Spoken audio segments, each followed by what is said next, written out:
Hello again. Hello. I'm Jake. And Alex is here. Welcome back. Thanks for having me. Today we're going to be reacting to an episode of the Nostalgia Critic, a very old episode. And regardless of what people may feel nowadays about the Nostalgia Critic with everything that's been going on this year, I think a lot of people can say that a lot of his classic episodes are still pretty enjoyable, and today's episode that we're going to watch is one of my all-time favorite classic NCs. It's a review of the Stephen King miniseries, something that he really did a lot of in the first couple of years. And even though it's October, this is actually one of his non-October Stephen King reviews, which was pretty rare, but I think it fits, and it's a review of the 1990s miniseries, The Langoliers. I'm a big Stephen King fan, so this will be great to see. I've never read The Langoliers before, but I've read a lot of his stuff, watched a lot of his movies, seen other miniseries, and Stephen King, you know, he's great overall, but there are those moments where some of his films, some of his miniseries, they kind of like jump the shark, so we'll see if that happens here. Yeah. Giant spider. Yeah. You're entering a world of awkwardness, a world of overused characters and cliches, a world where heavy acting is rewarded and terrible effects are the norm, a world where plot devices are either over-explained or not explained enough. Behind that door is a river of blood. Behind that door, two scary little girls. Behind that door, a shitty remake that fucks it all. You're about to enter the Stephen King miniseries.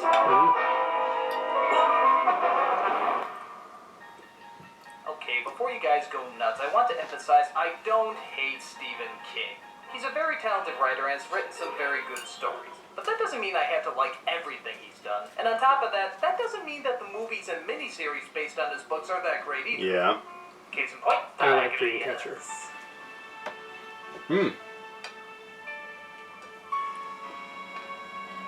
This is one of those drawn-out miniseries from the mid-90s. Everybody was hooked despite its incredibly goofy moments, but were then suddenly let down by one of the silliest payoffs ever. It's long, it's silly, it's over the top. It's a Stephen King miniseries. Let's take a look. So we see a bunch of people arriving at an airport in LA. One of them is a little blind girl named Dinah, one is a woman named Laurel, and one is a British assassin hired to kill somebody. By who, you may ask? Well, by the director himself, Tom Holland. See you in London on Saturday. Spider-Man. We'll have a pint to celebrate. Now you might be wondering why I know who Tom Holland is. Well, I did a little research and found out that he directed such movies as Child's Play and Fright Night. Why does this matter? It doesn't. It doesn't matter at all. They were silly movies then, and they're silly movies now. What's that?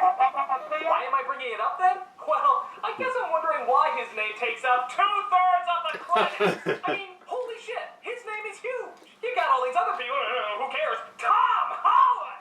Outlined in shiny metallic lettering. It's bigger than We're not Stephen worthy. King's name. Well, I guess if this is the same guy who brought us this. Dinner's in the oven. We're in good hands. By the way, while watching this opening, tell me you don't want to hear this music. Airplane. The white zone is for immediate loading and unloading of passengers only. There is no stopping in the red zone. There's also a pilot played by David Morse who's traveling to Boston as a passenger. So everybody boards the shamefully fake CGI plane and That's wakes terrible. up to a shocking surprise. Good Most of the Worf. people on the plane have just vanished. Would somebody speak to me, please? I'm sorry, but my aunt's The glasses are I terrible, died. too. And that's just painful. It's all right. It's all right. What's wrong? Where is everybody? They've gone. They've all gone. What do you mean, where's everybody? They're all right here. Wait a You minute, didn't notice you just walked before. like 10 rows and you didn't notice any Yeah. of them didn't have people in it? I know you're a pilot, but surely you know planes are more full than this. Where is I do think it's a good. Everybody was in the bathroom. I do think it's a good opening. Yeah. What the hell is going on here? Will someone shut this crap Oh, up? Balky. Oh my god. Is that... It is! It's Balky from Perfect Strangers! I loved that show growing up. Please tell me he gives an And he was Surge in Beverly Hills I Cop. have a meeting at Boston's Prudential Center at 9 o'clock this morning. Convincing accent. Promptly at 9 o'clock. That's what's important. Oh Lord. Thank you for this performance. to the actor you have chosen to give it. Truly, he will supply great laughter for this review. Cousin Larry there or no? So it turns out only a handful of Dean people are left on Stockwell. the plane. All that's left of the other passengers are material items like watches and earphones. Even the pilots have disappeared. But does Balky care about this? Of course not. Don't be ridiculous. I have 3 questions for you. Number 1, who authorized an unscheduled stop? Number 2, where was that stop made? And number 3, why? You ever watch Mr. Spock on Star Trek? Just if you don't shut your cake hole, you bloody idiot, I'll be happy to demonstrate his Vulcan sleeper hold for you. Did he just make Star Trek sound badass? So he puts him in a nose hole. Whoa, whoa. Oh, a nose hold. See? And that seems to shut him up for a while. Meanwhile, the pilot goes Tough into the guy. cockpit to see if he can radio for help. Air Force Control, this is American Pride, Flight 29. Do you read me, over? What? But it turns out nobody's responding on the ground, and the pilot's too afraid to land in one of the busiest airports in the world. So where are they gonna go? Oh, we're heading to Bangor, Maine. Maine! I know we're not playing the Stephen King drinking game, but I don't care. I gotta take a drink to that! Oh! He did that in the It review. What is your fetish with that place? And of course, Everything's in- Balky doesn't like this at all. Bangor International Airport will be our safest bet. I have an important business meeting in Boston this morning at 9 o'clock! My wide-angle lens is about to burst! And I forbid you! Would you please be quiet? Acting. Girl.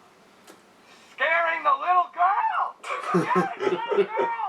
Lady! Did he just get castrated on that line? Scaring the little girl! Scaring the little It's girl! like a caricature. Lady! Speaking of which, the little girl suddenly sees what Balky is seeing and discovers that most of his vision is distorted by scary imagery.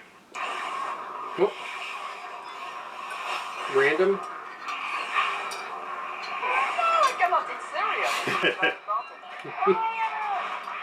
Of course, everybody wonders what the hell that was about, and the little girl explains. We all look like monsters to him. No. I'm sure we don't. Well, what made you say that? I hear things sometimes. People's thoughts. She called it shiny. So yes, it turns out the little girl is psychic. Might as well add her to the unexplained psychic children's club that seems to exist in TV and movies. That's the craziest thing I ever heard. We also come across a mystery writer who's trying to deduce what is happening on this plane. And oddly enough, he's exactly like a character out of a bad mystery novel. I also had been asleep. What about you, dear boy? Well, yeah. Yes. I'm a mystery writer. Deduction is my bread and butter. Who talks like that? So I deduce that everyone was asleep, including all those people that were subtracted, along with the flight crew, of course, dear boy. Perhaps, Dear boy. if I deduce a little bit more, my acting will become a little bit more Shatner. Does anybody notice the teddy bear out on the plane? He looks suspicious like the teddy bear from The Shining, the one that was giving a blowjob for some reason. Another Stephen King story. Coincidence or something more? I deduce, dear boy. So they finally reach Maine, and for some reason, nobody wants to see what's actually down there. I really don't want to go down there. I'm scared stiff. God help us all. Maybe this one's Staying in the air indefinitely is the plane. What the hell's wrong with these people? You're Yeah. on a plane where everybody disappeared. How the hell are you gonna be safe there? Oh no! There might be people down there to question us and want to solve our problem. Oh, the horror! Also, don't you just love how the adult is whining to the kid and the kid has to make her feel better? You know something, Dinah? What? I really don't want to go down there. I mean, I really don't. If it'll make you feel any better, you're not the only one. Don't worry, fully grown, mature woman. I, a terrified little blind girl, will keep you comfort. Thank you.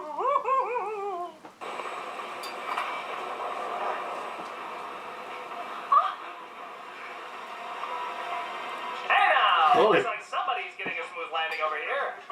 Set your jobs into its full upright position. Oh yeah.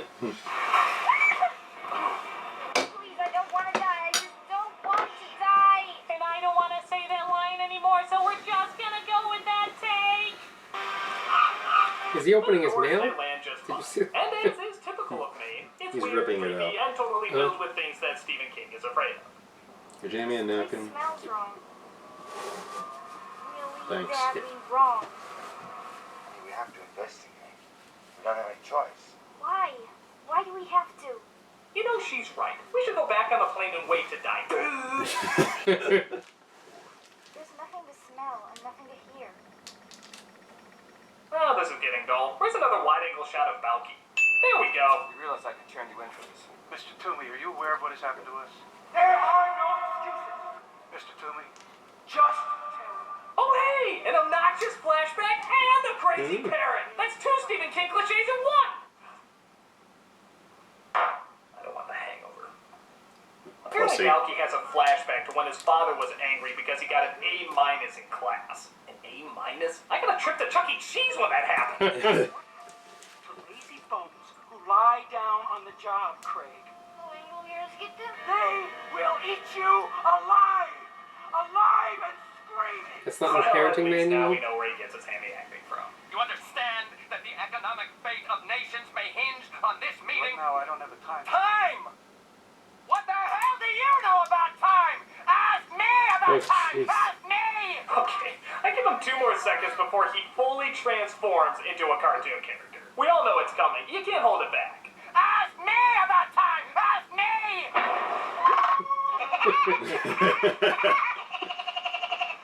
So again, they calm him down, and they go through the luggage conveyor belt. Why don't they just go through a door? They go inside and find that the place is abandoned. Plus, little things like smells and sounds have all been slightly muted. And it seems like the clocks have stopped too. Spawn! While that's going on, Balky starts to hallucinate about his father. You had an appointment in Boston.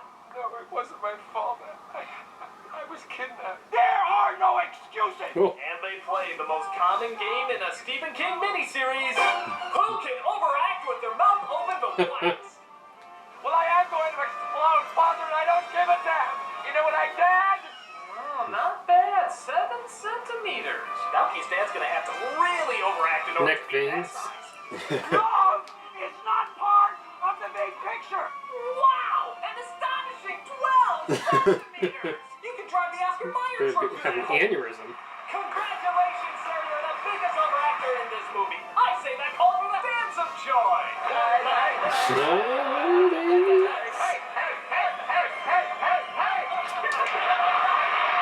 Oh, cousin Ray. So as he goes through an airport security door, which of course isn't locked, Dinah swears she hears a creepy sound in the distance. So creepy that it forces her to take off her glasses even though it has no impact on her vision. Dinah, tell us what you hear. It's very faint. A really terrible, scary sound. And it's awful.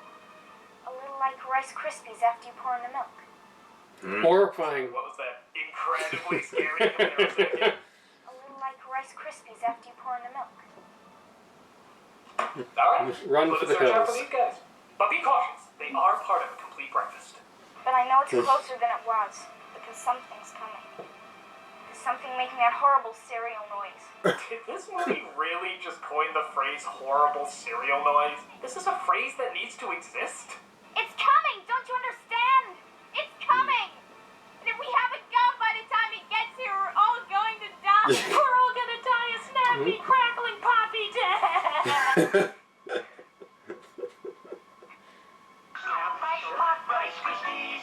So we see Balky comes across another unlocked door where he finds a gun in one of random. the storage lockers. Well, if there's anything this movie is proving, is that airport security doesn't come down hard enough.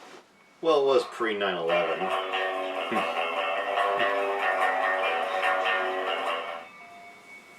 You're out there, aren't you? But I'll be gone by the time you get here. I'm going to Boston.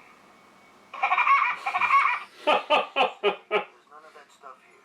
But when John we Green. woke up, it was on the plane. But does nobody see him right now? Maybe nobody was here when it happened.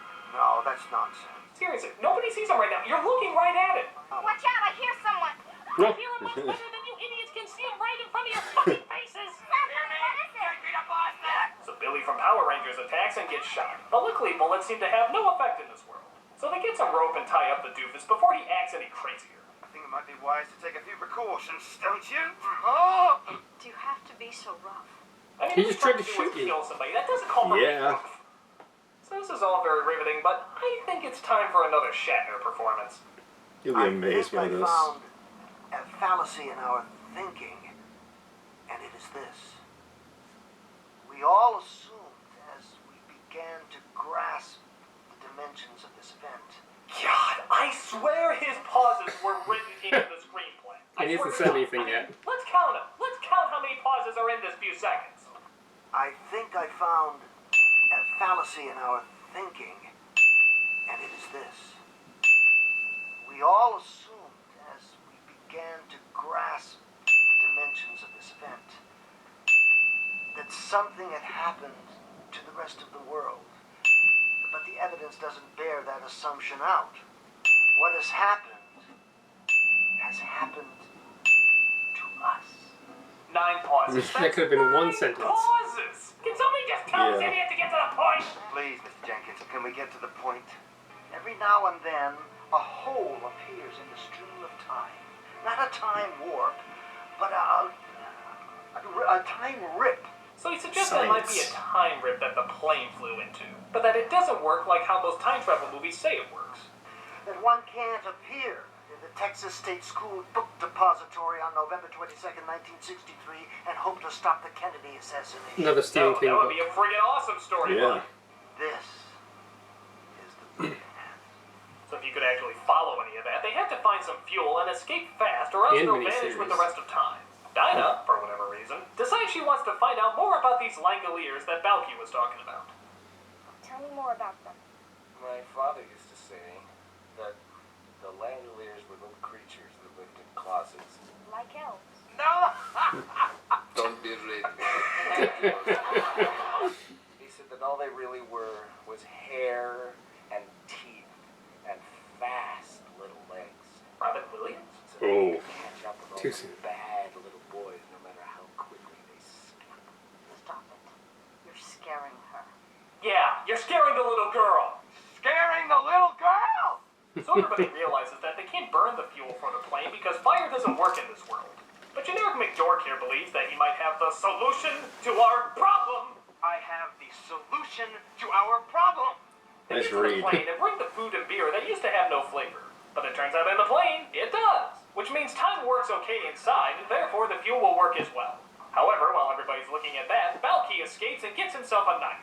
But it's okay, the little girl is there to try and comfort him. Nope. He's scared to death. I feel This so is gonna sorry end for well. him. Mr. Toomey, please come out. No! Well, you know that's really scaring the little girl. Scaring the little girl! Don't you worry, love. We're gonna be right as rain in no time flat. Listen to me. She's got internal bleeding. We don't get this blade out of her right now, damn quick. She's gonna drown her own blood. Right as rain, darling, right as rain. She is going to drown. Right as rain, darling, right as rain. Drown! So Dorky and the black guy go looking for a stretcher. The Balky is there waiting for him. Oh. It's okay. He's a black guy in a Stephen King film. They always turn out fine, right? Get here, he's here! No! You're one of the two, aren't you? A Langolier. You know what figures. This guy has survived 3 Silence of the Lambs movies, and yet it's a Stephen King flick that finally kills him off. I'm telling you, man, the black guy always dies first. Damn! Yep. But the dork knocks him out with a toaster in the bag, and the Brit decides whether or not he should kill him. But then he remembers how the blind girl told him to leave him alive, so that's exactly what he does. He doesn't tie up his hands or anything, he just sort of lets the psychotic killer sit there until he wakes up. What secret idiot service did this guy work for again? But, get this, the girl, even though she's been stabbed, uses her psychic powers to make Balky believe she's really there. Hurry, Craig. Now stand, Craig. Stand. I love this part.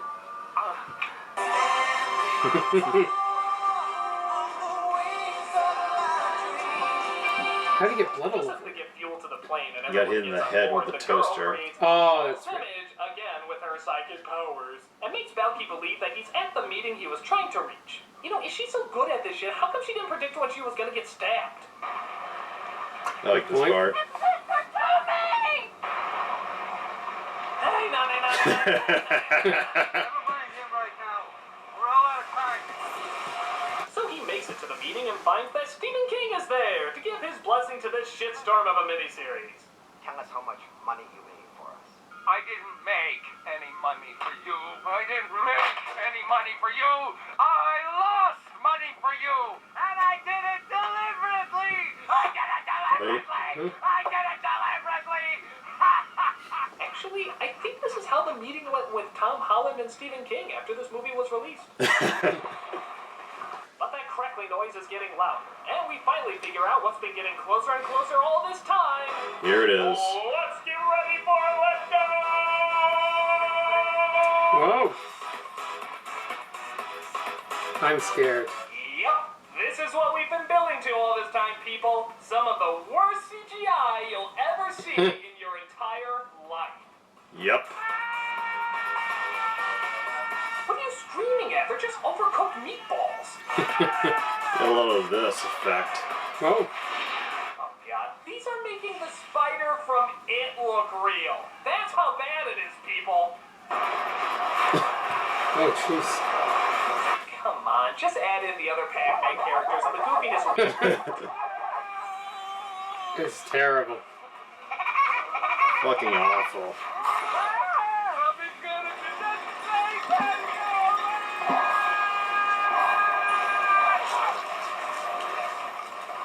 By the way, there's a black guy inside in case you want to eat him too. Oh, So as they watch the film literally crumble before their eyes, the mystery writer decides he needs one more monologue to sum up the scene. We know what happens today when it becomes yesterday.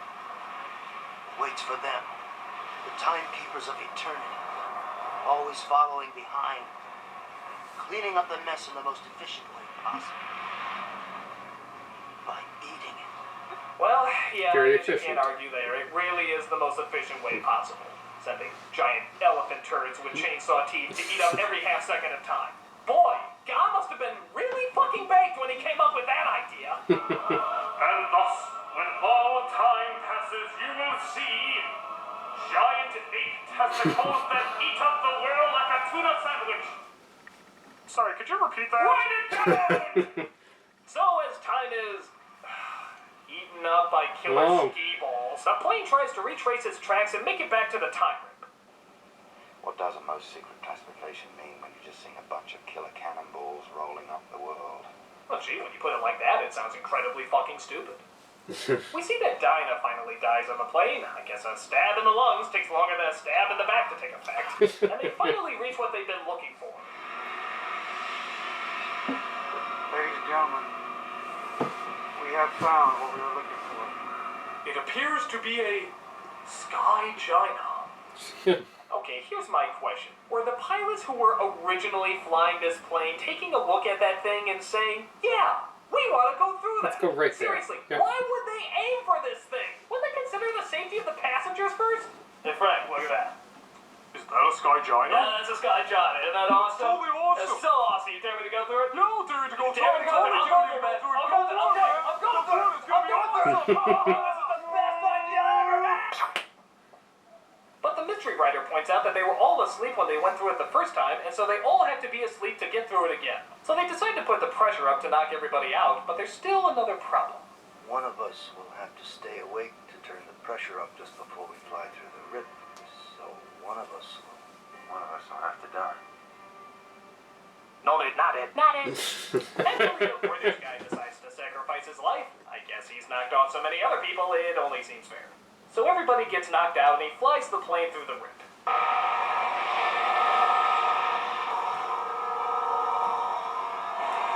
I just want to tell you what it's like. We're all carrying on. So beautiful. And of course he ultimately disappears. Why the hell his clothes, shoes, and belt don't stay behind is anybody's guess, but who cares? Well. They made it home. But is it really home? But what do you see out the window? Nothing. Nothing at all. Oh, except for the obvious moving cars down there. Oops. They land the plane and everything seems deserted. But that's because they realize that time is catching up with them. You'll be people! Look at the new people! Did you hear what she said? Yes. Is that who we are? The new people? Yep. Are we the new people? Are we the new people? Are we the new people? We are! We are the new people! And the only way new people can celebrate is by doing a stereotypical freeze frame! Yeah! Christ.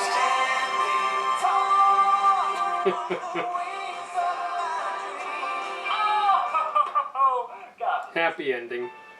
I mean, to its credit, it does keep you interested enough to want to know what's going on, as most Stephen King stories do.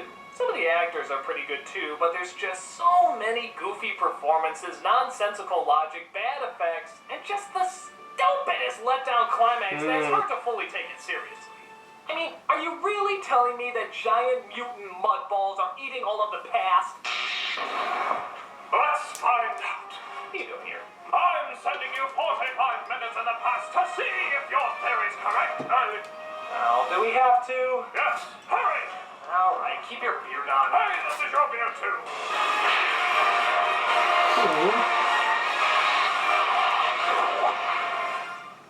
Everything seems to be okay. Yes, Shit. Yeah, I thought we were supposed to eat 2:30. We were supposed to eat 2:30. Well, maybe it was supposed to be 2:35. No, I'm pretty sure it was 2:30. Supposed to eat 2:30. Never mind us. We're just giant floating molten milk balls here. We're nothing out of the ordinary at all. Everyday occurrence. No, man, the sky giant is gonna be pissed. I'm blaming you. Well,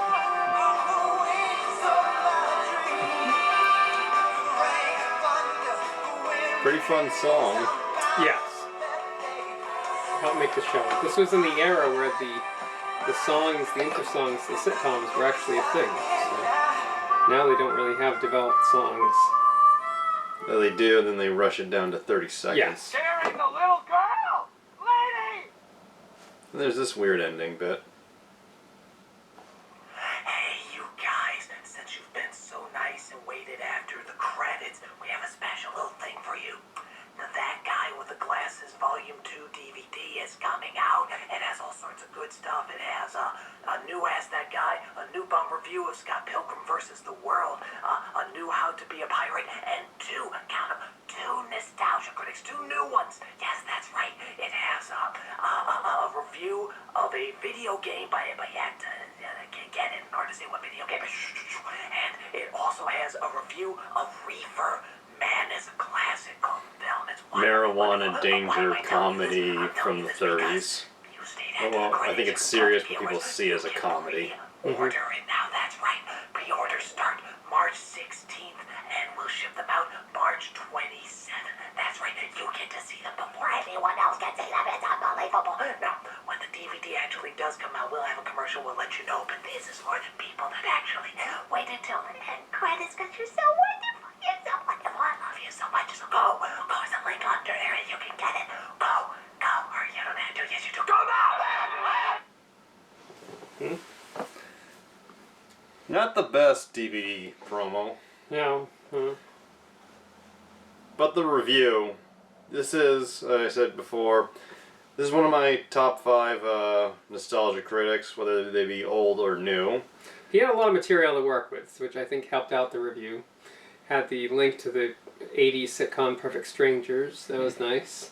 It was pretty impressive. I was able to review it and cut out so much, because it really is a long-ass miniseries. And Didn't you say you just watched it recently, the whole thing? yeah, and there is a lot of stuff he could have made fun of, but hey, if he reviewed everything, I think the review would have been probably over an hour. Not that that's ever stopped me. Now, does the CGI look as bad in the actual miniseries? Does it blend a little bit easier, or no? It looks even worse. Looks even worse. Because the DVD comes in better quality than the clips from this review. And also, that constant shot you see of the hills as they await the Langoliers. Yep. It's pretty clear throughout the whole film. It's a paused image they didn't actually film a hill. They just took a picture. That's terrible. And they used that still picture to then edit for when the Langoliers appear. Mm-hmm. It's literally what it looks like. They're just cutting away at a picture. What was the budget on this thing? I mean, I'm not sure. I know they actually did film at the Bangor International Airport. mm-hmm.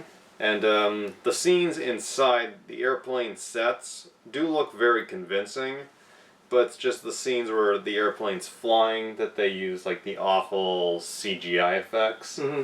And I agree with Doug and the consensus opinion. My grandfather, Guy, saw the Langoliers many years ago, and he said he liked it, but once they showed up at the end, it's almost embarrassing. Yeah, just ruin it. Like, the Mortal Kombat movie effects look better than that.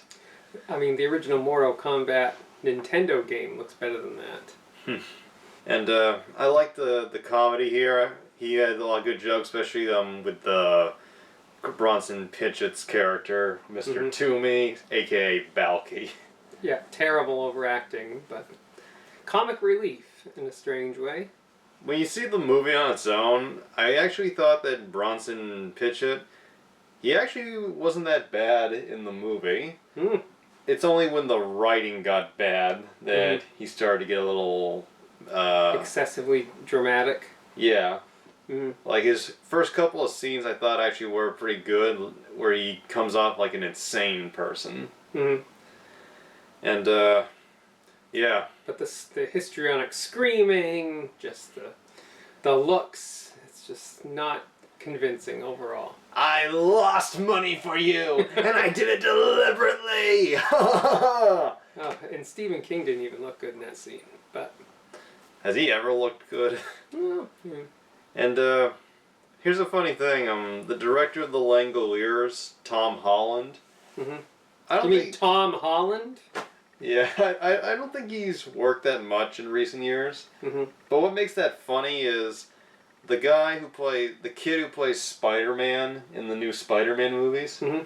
his name is Tom Holland. It's the same, yeah. Huh? So, Namesake. not sure this would happen a lot, but if someone's like, there's this movie directed by Tom Holland, and it'd be like, Spider-Man directed a movie?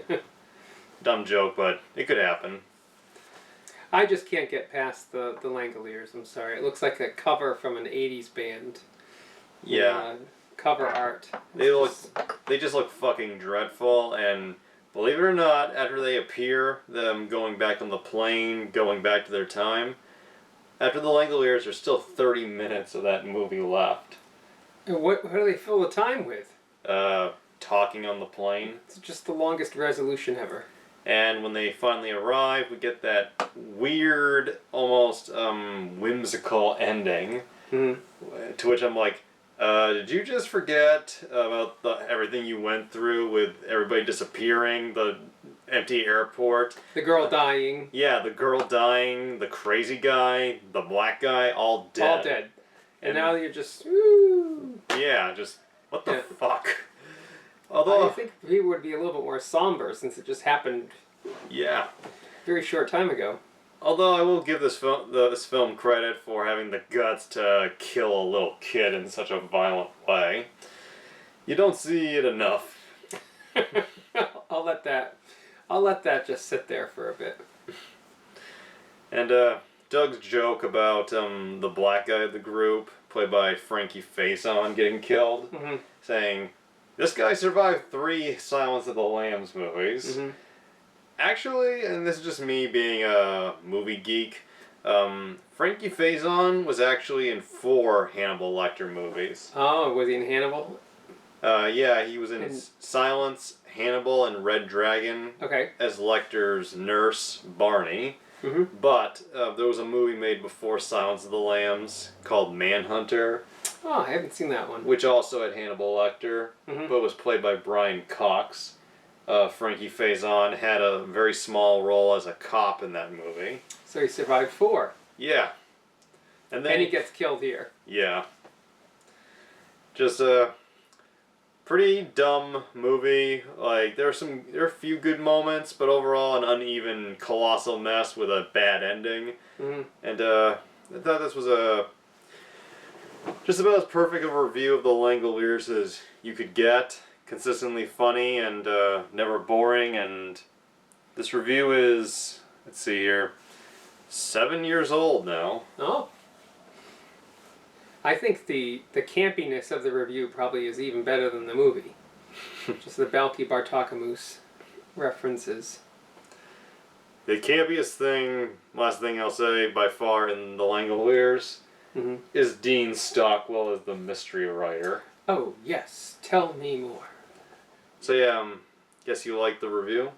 The review is good, yes. The film is almost a how-to guide of how not to make a movie. Agreed. And hope people watching enjoyed our reaction. Know a lot of people have mixed feelings on the Nostalgia Critic these days, but this is one of my favorite reviews to go back to and watch, and it even brings me a little inspiration just seeing how consistently funny it is. Hope you're all enjoying October, and we have more reactions coming soon. Spooky.